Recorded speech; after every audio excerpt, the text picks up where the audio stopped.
Another week, another Currently. I'm Amalofano Dugan with our selection of news from the smart city industry, which this week has been busy with energy.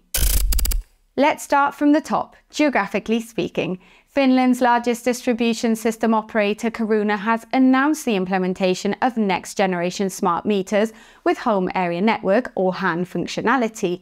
While few consumer devices currently use the HAN port, Caruna predicts an increase in compatible hardware due to growing customer interest in energy management and home automation. With real-time energy consumption data every 10 seconds, the HAN port is expected to particularly benefit small electricity producers and electric vehicle owners by facilitating home energy management, including self-generation and electric vehicle charging. This new initiative aligns with the recommendations of the Finnish Electrotechnical Standards Organization, SESCO, which prescribes data transfer via the HAN port but does not regulate its use.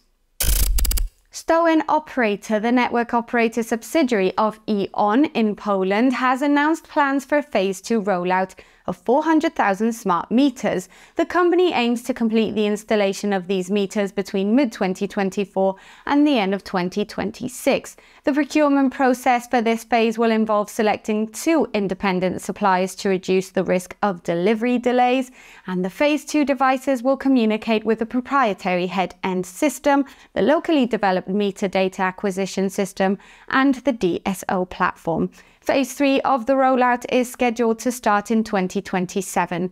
Poland's smart meter rollout, mandated in 2021, aims to cover 80% of residences by 2028.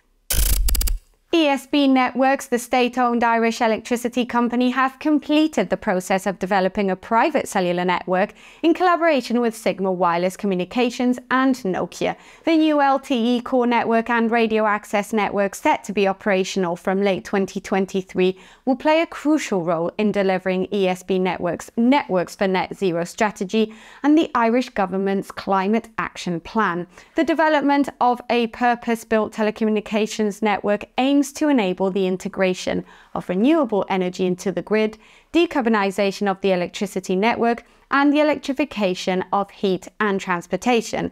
It is also expected to enhance control and visibility of the electrical network, facilitate flexibility on the network, and allow for faster fault resolution to provide a reduction in outage durations. If ESB's project was a Queen song, it would be "I Want It All." The Ministry of Energy and Infrastructure of the United Arab Emirates is planning to install over 700 EV chargers across the country. The project aims to turn the Emirates into a global market for electric vehicles and is in collaboration with stakeholders such as Etihad Water and Electricity, BIA Groups, the American University of Sharjah, and leading EV manufacturers and investors such as Audi, Siemens, BMW, Jaguar Land Rover, Mercedes-Benz, General Motors, and Porsche. The partners will work together to incentivize EV ownership, invest in EV charging stations, and establish EV service centers. Let's leave electricity behind. In France, Vizzia, a cleantech company working to stop illegal dumping, has raised 3.4 million euros in funding provided by Sister Fund and Made for All, along with business angels, to expand its operations in the European country. The company uses a removable camera equipped with an algorithm to detect illegal dumping sites.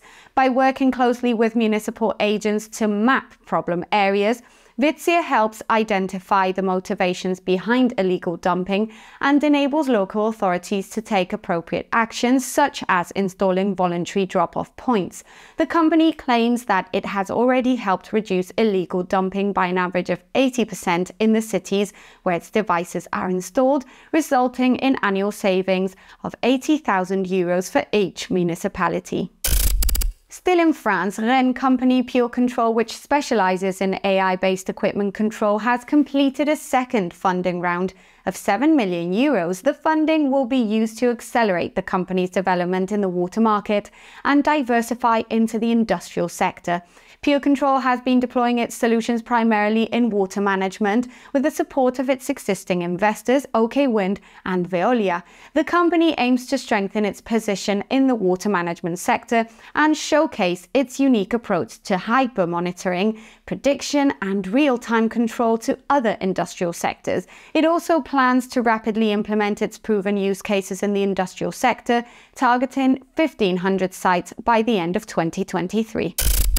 That's it for this week's Currently, but remember, subscribe for more news and more insights into the world of smart cities, because if it's smart cities, it's Kurrant.